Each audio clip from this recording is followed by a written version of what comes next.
Rise up!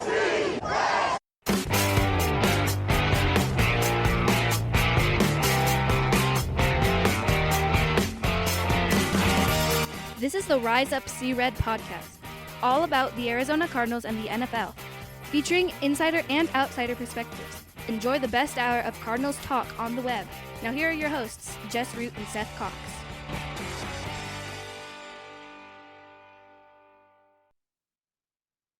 Arizona Cardinals fans, and welcome to the latest edition of the Rise Up See Red podcast, the best of Cardinals talk on the web. I'm your host, Jess Root from cardswire.com, the USA Today NFL Wire site. In episode 722, and the Cardinals lose again, 27-24 to the Jacksonville Jaguars at State Farm Stadium on Sunday in overtime.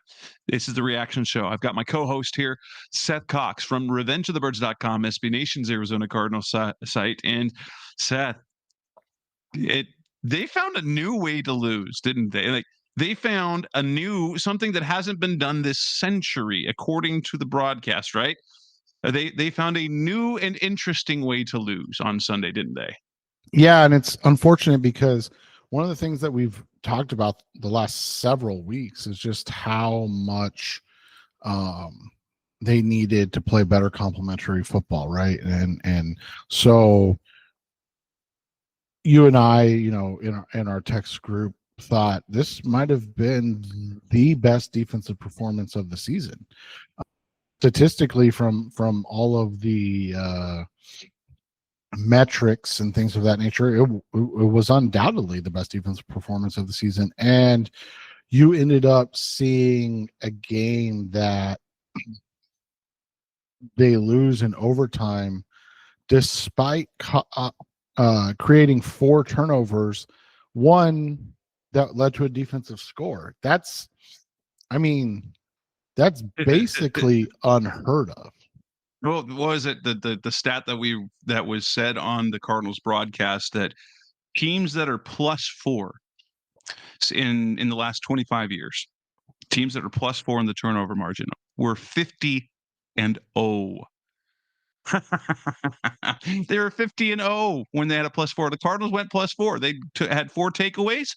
They didn't give the ball up this time, and they lost the game. And honestly, I knew this, like, it felt like I was at the game and I felt it a mile away. I'm like, there's no way they're going to win this game. They had the opportunities to, when they settled for the overtime. I'm like, everything's going to, like, they're going to lose. I don't know how it's going to happen, but they're going to lose. But it was just like, oh man, when you have a game like this, and maybe it's because I'm honestly, like, I'm now in I'm resigned. I'm like, whatever.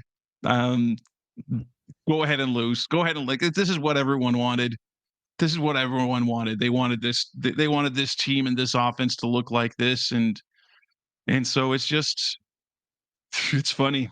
It's funny to see, and it's a bummer. They're 3-8. This is a team that we thought could and should compete in the division and could compete in the conference, at least in the playoff race. And they have been anything but that. And, just like, oh, they scored the defensive touchdown. Then the next 2 turnovers they go 3 and out. And, like, this is, and there's so much blame to go around because there were execution issues. There were questionable coaching calls down the stretch. But did this game for you, did it change anything for you? Did it just solidify what we've been seeing? And are you ready to change your mind on what the future of this team is? I mean, it's tough because, like you said, this is one of those losses that you just look at and there's, I mean, I think we've said this a couple times, but, like, this is one that is just really hard to explain. The Cardinals again outpossess their opponent by almost 10 minutes. They commit no turnovers. They win the 3rd and 4th down conversion battle. They fix the penalties. They were outgained yardage wise a little bit, but nothing crazy. And you lose the game. And so much of that is just coming down to decisions that are being made. You look at the fact that they are really bad at time management scenarios, whether it's the staff or if it's the players or a combination of the two. We obviously know they don't have any type of running threat anymore. And now it's become a situation where they just lack any ability to protect, because teams are just pinning their ears back. They're daring the Cardinals to run the ball, and the Cardinals are just refusing to do it. And I mean, we saw yesterday they had 20 rushing attempts on the game. 3 of those were Jacoby Brissett scrambles, but 20 rushing attempts on the game. They had 55 yards rushing. Yeah, it was bad. Yeah, that's just, I mean, and what's crazy, Jess, is think about this. They had 55 yards rushing. 20 of that came on 2 plays. A 9-yard Jacoby Brissett run and an 11-yard Michael Carter run. So, this is a team that just doesn't get any type of running effort from their group. And now you're looking at the fact that they're throwing the ball at an alarming, 50 dropbacks again yesterday. Or 50 pass attempts. I forgot Keaton Slovis technically threw one. That's insane for a team with Jacoby Brissett as quarterback. That's just not a smart way of deploying your offense. And so we'll see how it looks. And that's why it almost feels like they're looking at it as what are you going to do? There's nothing we can do about it. So why not just go crazy? Let's start off by the coaching decision. So coming next to the Rest of your podcast, Mr. Cardinals Talk About. Let's move on to the coaching decisions and how they impacted the game. That's coming next in Rise Up See Red. We're back on the Rise of Seer podcast. Mr. Cardinals Talk on the Web. Among the things in that 27-24 loss to the Jacksonville Jaguars were some coaching decisions. And I think I think there are 2 really big ones, 2 really big decisions that they had. And one came with just under a minute, just under the 2-minute warning. The Cardinals were at 4th and 12, and rather they're at their own 30. They had all their timeouts, and rather than punting the ball away and using those timeouts on defense, the kind of the decision, okay, defense, get us a stop. Defense, get us a stop. Kind of like the idea to do that. Instead, they go with 4th and 12, and it's a nothing play. And that ultimately didn't hurt them, but because there were coaching decisions on the Jaguars, but on the Jaguars side as well. But did you think, and in the moment, I wondered what in the world are they? I kind of understood why they're doing it, but 4th and 12, you better have a great play design if rather than, oh crap, Jacoby's getting they got everyone coming to Jacoby and he just throws the ball hoping for something. Did that feel like a coaching fail in that moment, or was it the fact that they simply didn't trust their defense? That's it felt like a coaching fail in that moment, and that's one of the things that we've talked about, right? Is the inconsistency. But you mentioned a lot of, like series. Just look at right after the half. All right, so you miss a field goal that theoretically, would have put you up 17-10 at halftime. And so you missed that field goal. Okay, whatever. You're kicking off to the Jags to start the half. And the Jaguars have a really, really good drive. Really, really good. And you get a big play from Calais Campbell and Garrett Williams. Calais with the tip pass, and then Garrett with the interception. And you go, okay, they're okay. And the reason you say it like that is you look at it, it only took the Jaguars 4 plays to go 51 yards on that drive, right? Like, it wasn't like they methodically, like 4 plays, 51 yards. They just marched right down the field out of halftime, and you're like, holy crap, what is happening? And then think about this, Jess. You get that turnover. You run 3 plays. You lose 4 yards, and you punt.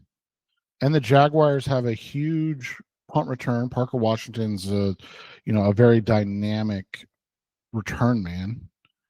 And they score on a short field, 27 yards, score a touchdown. That was kind of, it almost felt like karma. And I know that's not the right word, but like, oh, you got a fluky turnover as they were driving. We need to correct that. And so a short field for a touchdown right after that. So the Jags go back up, and you're sitting there thinking, okay, here we go again. And you and I were texting at this point, like, oh, shocking, right? Cardinals second half defense. Like, it wasn't even fourth quarter, just second half defense. And what do you need after that, right? What do you need more than anything? You need a response from your team. And they come out and they go, here's our response. We're going to run 5 plays, lose 7 yards, and punt the ball.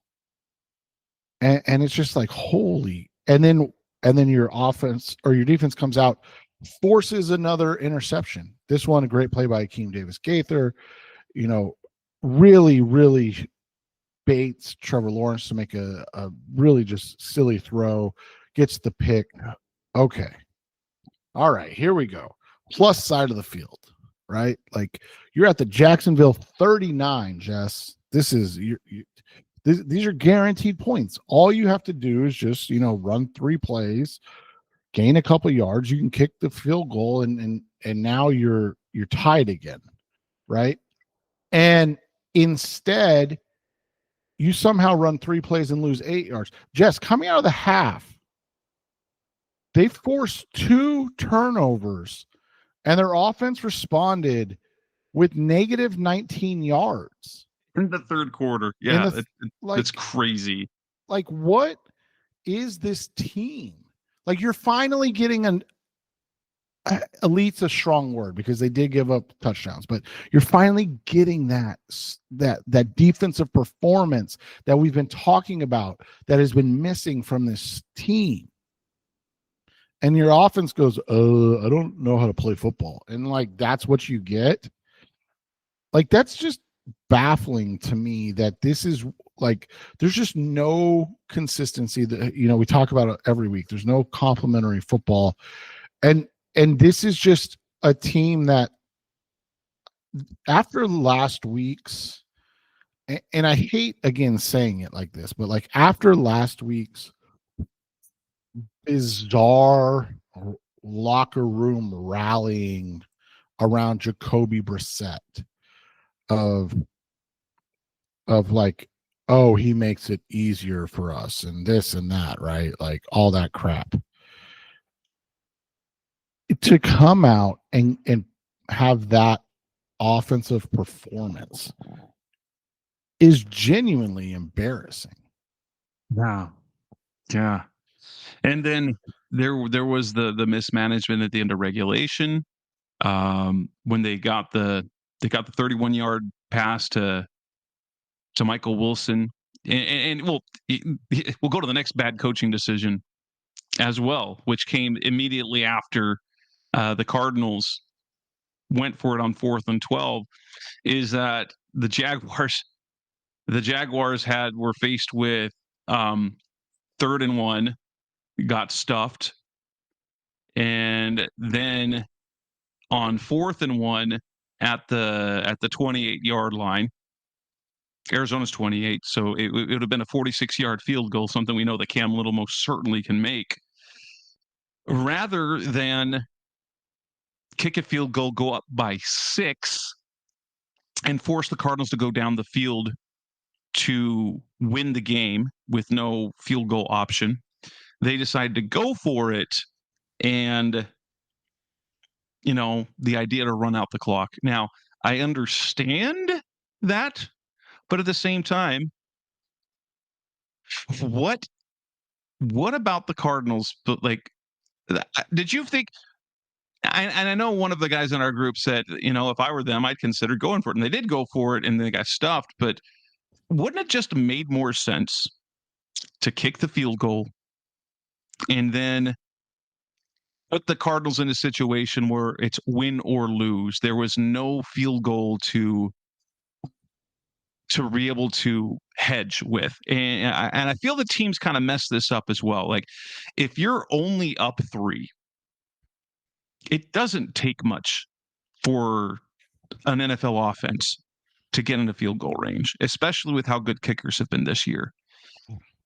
But there's a different kind of pressure when you have to score a touchdown, and you almost never see it except for the elite guys. We've seen the situation even with Jacoby in the games where they needed to go down and score a touchdown. They couldn't do it. And so I felt that was a bad coaching decision by Jacksonville. But like we talked about last week, the Jaguars are kind of like the Cardinals, right? They are this year's version of last year's Cardinals. And so they still have some things that they do that are questionable. So you get Gannon's decision followed by Cohen's decision. Now, would you have in that situation? Would you have kicked the field goal if you were Jacksonville, or would you have tried to pick up the first down and run out the clock completely? I always like going for it on that side of the field. I had a problem with the play call more than I did the decision, but that's all. That's true. Like, why didn't they just run the ball? Right. I mean, because it looked like they were pulling for a. Like, if they're not just going for it, they were going for the touchdown. Right. And I'm like, why? Yeah. And so it was a little interesting to see it. But yeah, I mean, this was one of those situations where they gave the Cardinals a chance, and then the Cardinals squandered it. And you mentioned the mistakes of what happens with the Jaguars, but again, the Cardinals into the game situation was just asinine. I mean, it was just so poorly done. Right. And, are you talking about after the Wilson catch? Yeah. So they have a great play design where they bait a play and get the corner. I don't even know which corner it was, to be honest with you, but they get the corner to bite, and Michael Wilson runs a great route. I mean, between you and me and the wall, terribly thrown ball. I mean, if he leads Wilson, it's a touchdown, right? But Wilson has to slow up and wait for it. And it was kind of a foreshadowing of things to come with Jacoby's throwing down the field this game. And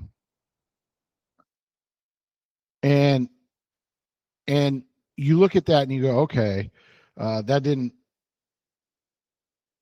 make any sense to then not call timeout, not spike the ball. They said they were trying to, try to catch them before they were set. They were set, and Jacksonville had a timeout. Right. The Cardinals had all 3 other timeouts. The guy I was with, he was saying, like, what? Call timeout, regroup. They had this great play. Now timeout, regroup, and then that way you can kind of take your approach and take 3 shots at the end zone before having to kick the field goal. Instead, they let 20 seconds come off the clock. They don't do anything at all, and then they have to kick the field goal with 6 seconds left. I'm like, you could have done a couple of things there. And so, but you said, we've joked about this before. Gannon hates using timeouts. I don't know why, but maybe wants to take him with him, take him to his next job. I know, right? Well, and it's just tough. It's just tough to watch how these things come about because you look at them and again, you know, coaching just even like youth football or high school football, there are decisions that are made and you go, well, I know what they should do in that situation. Like what? Why? Like why are you making that decision as an NFL head coach? Because here's the thing, you know, and I did post this on X today because I saw Donnie was getting some flack from some people. And it was like, well, the Jaguars had a timeout. So like, if you were trying to gain an advantage of the Jaguars, if they were worried about what you were doing, they would have just called timeout. Right. But, you know, and again, this is youth/high school football crap. I know that there's complexity as you go up, but in a, you know, grand overview type of situation, in the short red zone, so typically inside the 15 and even more inside the 10, where the field is condensed and you're talking about only having 20 yards to work with, you either call 2 defenses. Now there's some nuance to that as well, but you're either going to run cover 2, meaning keep 2 guys high, sit the corners in that flat, you know, that 5-yard flat area and have defenders in the middle of the field, or you're going to run one of a man situation, either cover 1 where you have a single high safety or cover 0 where your man across the board, you have no help anywhere and you're just going to try to win in man situations. If you're going to run one of the man situations, that means you're going to blitz. That means you're either going to bring 5 if you're running cover 1 or 6 if you're going to run cover 0. Those are the only things you're looking at from a defensive standpoint in that scenario, because there's not like you typically won't run quarters, which is, you know, dropping 4 because there's just not enough room in the field. You're typically not going to run cover 3 for a similar reason. Like there's just not enough depth in the field to worry about. So you run those 2 defenses, and that's, again, not saying all the time, but most of the time that's what you run. So there's no advantage because you're either making a zone call or a man call, and that's it. And if you're calling man, you know you're going to bring pressure.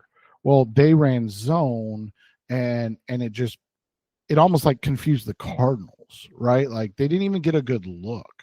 They didn't even get a good like throw off. And so all of that just goes to show you that this was just a cluster. And you know what's really interesting to me, Jess, is and I've wondered this aloud, you know, a number of times this year already, but it was always people were under the guise of like, well, you're just making excuses for Kyler, right? And I'm like, well, no, I'm genuinely curious about these things. And it was, why are there so many free runners? And that's a protection issue. And you know, typically the quarterback calls where he sees blitzer, the center sets the protection. And it seems like there's a lot of miscommunication consistently. And then in the same conversation, you know, there was a lot of Like, why did the 10-year veteran quarterback just not spike the ball in that situation? Like, was he forbidden to? Like genuinely, like, was he not allowed to? Because most quarterbacks in that scenario are going to be like, oh, we need to reset and give ourselves. Let's just clock it. Right. Unless it was in his ear, say go, Right. which also didn't make sense. Right. Because And that's what my question is like, whether it's the protections, the hot reads, like all of that stuff that has been really, really bad and goes back to coaching, right? Is that all stuff that is like they don't have the ability or the autonomy to like do? Because in that case, then like what are we even doing? Like, well, we do know that from the freedom that Kyler used to have under Cliff Kingsbury to basically check out of any play, that he doesn't have that. He didn't have that. That there are certain plays where he does that, and there's other plays where there is no check. So that's an interesting concept when you've got the quarterback that you want. There was. I want to point out one of the coaching decisions, but it was more execution wise. It came on the Jaguars' third quarter touchdown, the Jacoby Myers pass, the Trevor Lawrence pass to Jacoby Myers when the Cardinals blitzed. And your big thing with that one is like, okay, blitz a corner. Why did you blitz Garrett Williams and leave Keitrell Clark in coverage? Why didn't you do it the other way around? And because it was Clark who got beat on that throw. Now, granted, it was a great play it was a great throw by Trevor Lawrence, but it was like you'd figure that you would rather have your best cover guy in coverage in that situation.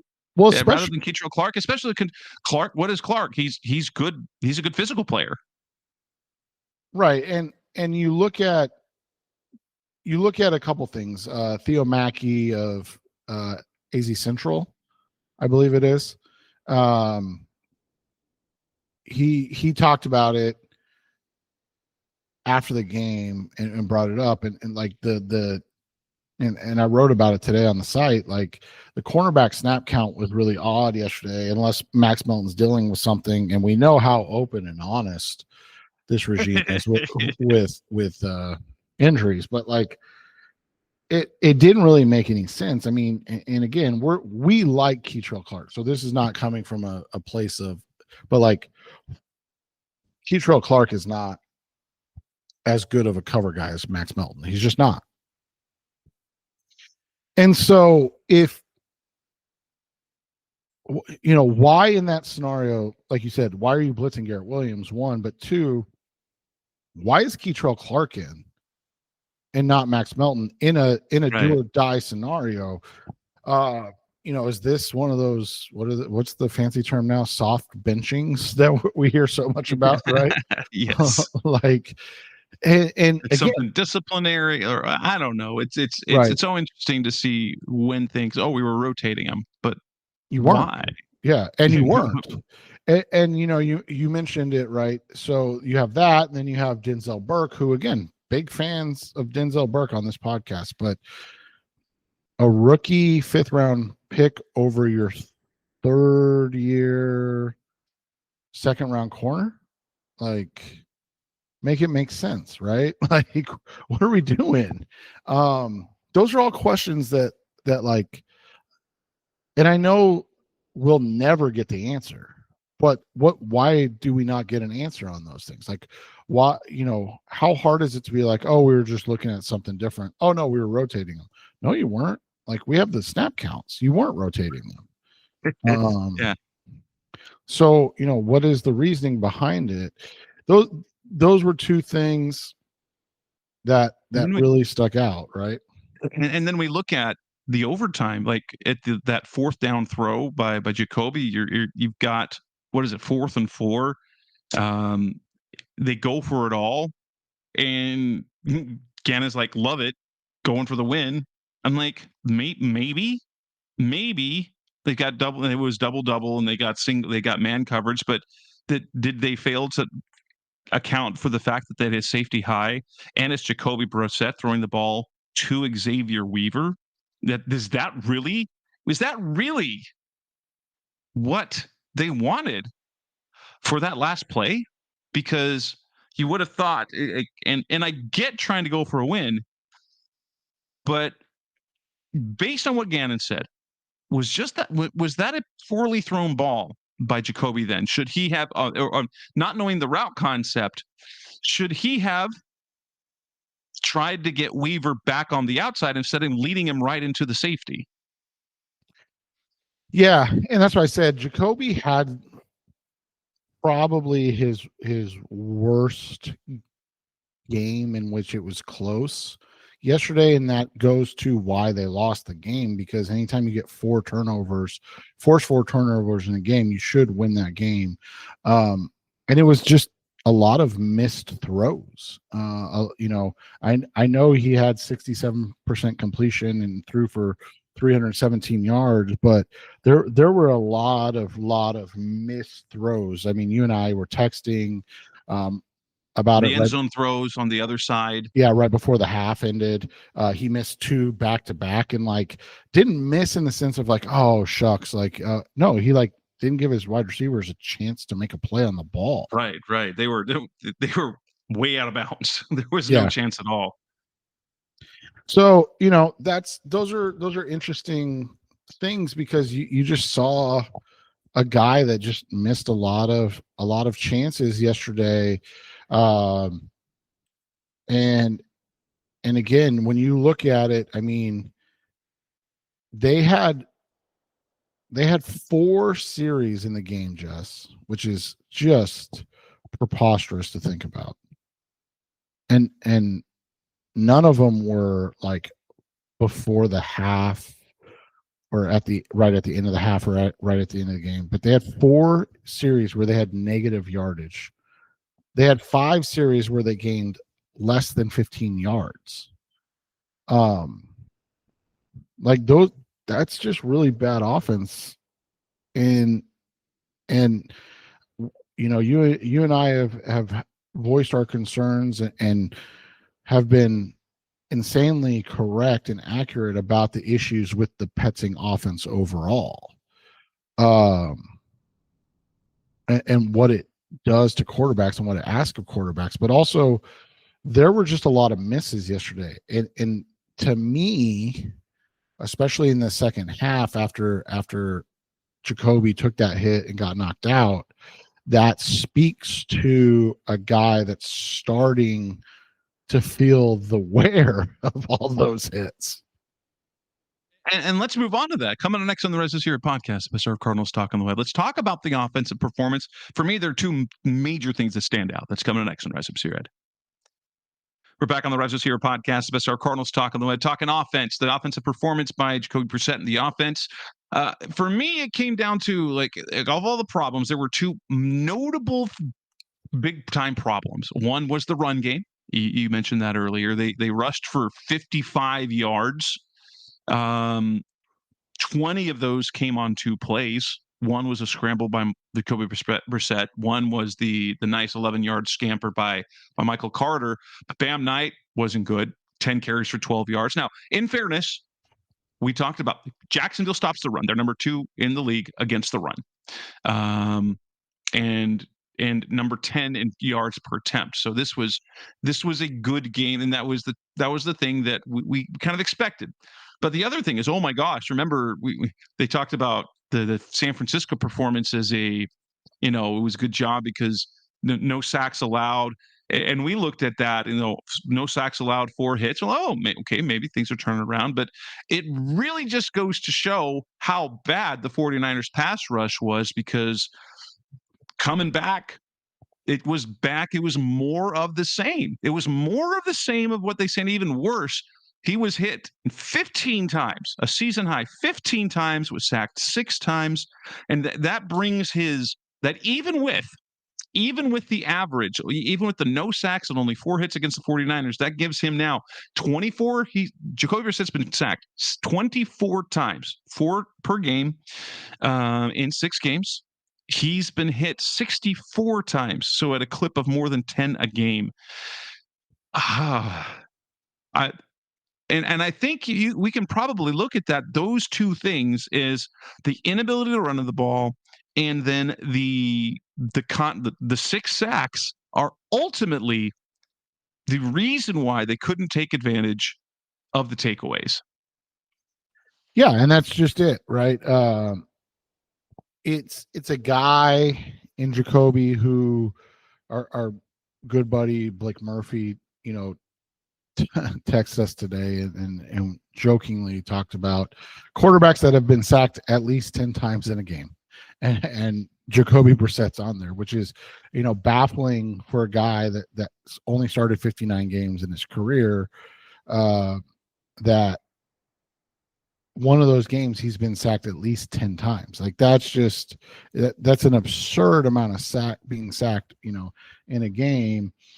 And then you go through his numbers and that season in Indy, he had a 10 sack game and an 18 sack game. His one season in New England, he had a 6 sack game and a 5 sack game. This season in Arizona, he has the 6 sack game against Green Bay, a 6 sack game against Jacksonville, and then 2 5 sack games. Those aren't indictments of the offensive line, because you're talking about Ford, because in his Cleveland year he has a 5. Like you're talking about a guy that just, for better or worse, is going to try to push the ball down the field, and so fans go, "Oh, that's what we love about him," and coaches go, "Oh, that's what we love about him," and then you go, "Oh, so you're okay with 5+ negative plays in a game, and sometimes in key moments," and you talked about that, and now you're starting to see the wear of that, of a guy that's bailing out of clean pockets now. And when he bails out of a clean pocket, it's not going to, there's not the potential of a big play, right? Like we saw the results.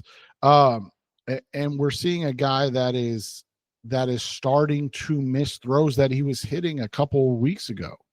And that's just a result. Like that's not again, I talked about this yesterday. That's not a Jacoby thing. That's a Drew Petzing thing. Putting your quarterback in a position to get hit that much is not. It's going to impact him down. It's going to impact him later in the game. Like there's no way for it not to impact those throws later on. Yeah. And so, you look at it, just 4 games, he's been sacked 22 times. And that's just sacks. That doesn't even include all the hits. And yesterday, I texted you guys after that hit by Devin Lloyd, and I was like, that's not a penalty, but that was a dirty play. Like it 100% was unnecessary and dirty. But it wasn't a penalty. I mean, he was in bounds. Jacoby put his shoulder down, and so Devin Lloyd's like, I'm going to blast him. And I mean, congrats to Dennis Gardeck, who had in his year with the Jaguars had exactly the same amount of sacks as me or as Seth. Had a sack and a half. We got to see his familiar sack dance back at State Farm Stadium. 6 sacks on the afternoon, no run game. I mean, we do have to say again, Michael Wilson, wow, another 100-yard game, 10 catches for 118 yards. He looks legitimately good, which begs the question, why in the world can he not? Because he's not that consistent. Like we've seen him. Like even in the targets that he gets as a Z, he's not that consistent a pass catcher. No, he's not. And it was interesting. I looked at, the 2 games, obviously with the big games.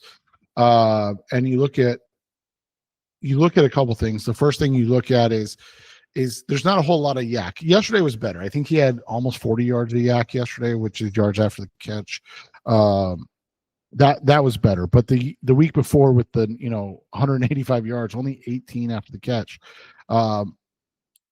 That's something that's not a strength of his game. He's more T. Higgins, right, than he is Jamar Chase, which isn't, not a negative. Like, nobody's saying that's a bad thing, just kind of explaining it. But then you look at the fact that there's really just no other targets. It's him and Trey McBride, right? And I know Dortch had 9 targets yesterday, but so you think about that and you go, okay, well, bring Marvin back into the fold, and they're probably going to flip a little bit, right? You'll probably get Trey with 15, Marv with 10, and then Wilson's in that 8 to 10 range. And it'll be interesting to see how that goes from here, because that is something that they need to continue to build off of in a positive way. But again, there's a couple interesting things. One, again, no touchdowns. When is that going to start to become the conversation, right? Like we saw with Trey McBride last year, where he's doing the work, but he's not really scoring. And then, from there, it'll be about consistency with Marv back. I'm not an expert on non-emergency appendectomies, because the only ones I've been around have been emergency, and those are longer recovery times. So I think, based on what I've read, that we could see Marv next week. But then also at this point, if he's not 90%, what's the point, right? You're 3-8. Exactly. Come back to the week after that, So, and so that's the thing. It was, it was just not a great game for the offense, was it? Not at all. Not at all. Coming next on the Rise Up See Red podcast, the best hour of Cardinals talk on the web. Let's now go to the defensive side of the ball. What did we think about what we saw defensively? That's coming next on Rise Up See Red. We're back on the Rise Up See Red podcast, the best hour of Cardinals talk on the web, talking about the defensive side of the ball, which was an uneven performance. Yes, they got the 4 takeaways. Yes, they scored a defensive touchdown. Trevor Lawrence also threw 3 touchdown passes. Trevor Etienne had 116 yards and a touchdown. Brenton Strange, in his first game back from injured reserve, had 5 catches for almost 100 yards. PJ Washington had a big game. There was a lot. And while Jacksonville was held to 3 for 11 on third down, the defense, they made the plays on the ball, but they also didn't create stops when they needed them. Every time they got the ball, we look at the second half, they score. They picked off 3 different times, but they only forced 2 punts in the game. That is true. It was just 2 punts the entire game, and and they came up with a couple of big plays, but and then in overtime, oh my gosh. Then in overtime, it was like that first drive. The first drive when Jacksonville got the ball first, doop, doop, doop, doop, doop, 4 plays, 92 yards, 4 plays. Brenton Strange, the big play, Travis Etienne with a big play, and then the catch and touchdown. It was, it was like that in overtime as well. It's like this defense is so wildly inconsistent because they either look like they're shutting them down, or they look like they don't know how to play anyone. Well, and you mentioned it, Etienne, first series, 3 carries, 62 yards. Again, just not being competitive in that series. But like you said, they had really high highs. We mentioned it, only 2 punts forced, but they forced 4 turnovers, including scoring 1. You look at a couple of the drives, they had a 3 and out. you look at the first half. That was what was really interesting to me. Is you look at the first half, and yes, you gave up a terrible first series. Like everybody will agree with that. But then you get the touchdown, the fumble touchdown. Unfortunately, Walter Nolan goes out following that with a knee injury. We'll find out more in weeks to come. Probably not this week, but in weeks to come. Then they again, the Cardinals come back and they punt, and you look at it and you're like, okay, I mean, that's where the frustration comes in a little bit, right? Like you're like, why can we not play that football that we talked about? And then you get the end of the half. So what was interesting is they technically had 5 possessions, but they really only had 4 possessions. But in 2 of those possessions, they had 14 plays for 130 yards. It was 128, but 130 yards. But in those other 8 plays, Jess, they had -5 yards. So it's like, again, you go, where's the consistency? And then we talked about the second half again. It was more big plays than it was good defense. Does that make sense? Right. Yeah. So you had the 51-yard drive on 4 plays. Again, 4 plays, 51 yards, and then you get the interception. Okay, that was big. And then a short field touchdown. And then you get the other interception. You're like, okay, this is it. And then you don't do anything with it offensively. Then you force a punt, and then you're like, okay. I mean, think about that, Jess. You go to start the third quarter. You go interception, short field touchdown that you didn't have any responsibility for. The special teams did. Interception, punt, interception, and somehow, you're losing. like that is baffling to think about in that scenario. But then, like you said, you get to see what you need to win the game in overtime. Like you get the ball second, and you don't. I mean, yeah, you forced the field goal, but you talked about it. You don't even it's not even competitive. A 25-yard pass to start things off. They're in field goal range. It would have been worse. It wouldn't have been, because Trevor Lawrence, there was a play in the second half. I don't remember when it was. It was on I believe it was on a 3rd down play, and he saw something because he had Patrick come in motion to the far side of the field. Yeah, and he was wide open and threw the ball. Patrick didn't even look. And that was in overtime. That would have ended the game. Oh yeah, that's right. That was the overtime. Yeah, and yeah, and so that's the thing is, it's and again, not to beat a dead horse, but why is Max Melton not on the field? Like you have that, and in that scenario, and I believe it was Denzel Burke that blew the coverage. I mean, at least from what I saw, they might have been a man, so it could have been a linebacker. But the corner on that side was Burke. And again, we love the kid, excited about his future, but he's a rookie in a high leverage situation, and he's not even giving you a competitive rep. Like those are the little things that just don't make sense, right? And so those will be the things to watch towards the end of the season, because there's nothing positive to watch at this point.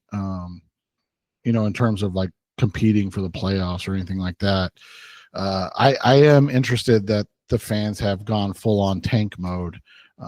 There's not a grand prize really this year, but I guess picking in the top 7 for the 4th time in the last 7 years is the prize in of itself, right? Like, who knows what this could be? This quarterback could even be Kyler Murray. Yeah, my goodness, what a mess and they played Tampa Bay this week. We will preview the Tampa game later in the week. It'll be a little bit early because of the Thanksgiving holiday. We're recording on a Monday, and then we'll record the preview on a Wednesday, so there might not be any props coming out, especially with the uncertainty of Baker Mayfield, who suffered an injury to his non-throwing shoulder. It might be Teddy Bridgewater versus Jacoby Brissett, the matchup we've all been dreaming about. I'm sure we have. Oh yeah, what a way to finish your Thanksgiving weekend. But with that, we will wrap up this edition of the Rise of Senior podcast, the best of Cardinals talk on the web. We'll be back later in the week. That's Seth Cox. I'm Jess Root. Thanks for listening as always. We'll be back again soon. Thanks for listening to the latest edition of the Rise Up, See Red podcast. Listen to previous episodes and subscribe to the show on Apple Podcasts, Stitcher Radio, Audioboom, or many other podcast platforms so shows are delivered directly to your mobile device. Please give the show a 5-star rating and always support the sponsors who support the show. We'll be back soon for the best hour of Cardinals talk on the web. Rise up, Red Sea, be Red, See Red, and of course, Rise Up, See Red.